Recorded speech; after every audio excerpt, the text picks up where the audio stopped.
जय सिया राम सभी को।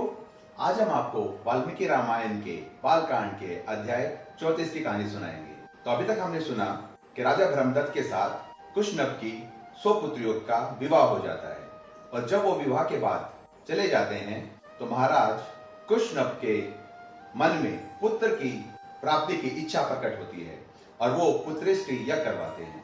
जो वो यज्ञ करवा रहे होते हैं तो उनके पिता महाराज कुश उनसे आकर कहते हैं कि तुम्हें एक महान तेजस्वी पुत्र की प्राप्ति होगी जिसका नाम गादी होगा।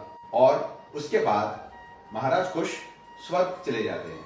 कुछ समय के पश्चात महाराज कुशनभ को एक पुत्र की प्राप्ति होती है जिसका वे नाम गादी रखते हैं। गादी बहुत ही ज्यादा तेजस्वी और महान राजा बनता है और गादी ही मेरे पिताजी थे, ऐसा महर्षि विश्वामित्र कहते हैं। और क्योंकि मैं कुश के वंश से वास्ता रखता हूं इसलिए मुझे कौशिक बोला जाता है। मेरी एक बड़ी बहन भी थी जिसका नाम था सत्यवती। समय आने पर उसका विवाह ऋचिक नाम के मुनि से होता है। मेरी बहन बहुत ही ज्यादा तपस्वी थी, धर्म का पालन करने वाली थी, तो वो सशरीर स्वर्ग लोक चली जाती है और फिर मानवता की भलाई के लिए हिमालय से एक नदी के रूप में प्रकट होती है और उस नदी का नाम है कौशिकी। मेरा आश्रम वैसे तो कौशिकी नदी के समीप है क्योंकि मेरा अपनी बहन के प्रति बहुत ही ज्यादा स्नेह है, लेकिन मैं इस यज्ञ की पूर्ति करने के लिए सिद्ध आश्रम में आया हुआ था जिस यज्ञ का तुमने संपन्न करवाया हे राम। तो ये मेरा और मेरे परिवार का पूरा परिचय है।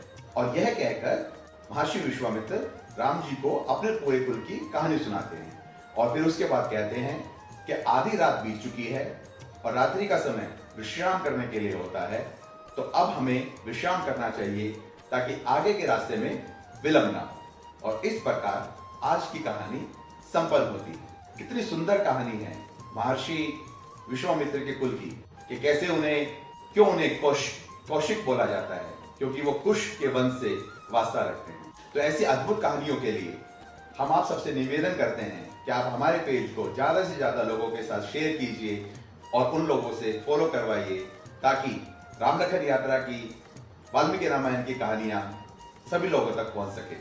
और आप सभी लोग सुनते रहिए प्रभु राम की कहानी, भक्त मनु की जबानी। जय सिया राम सभी।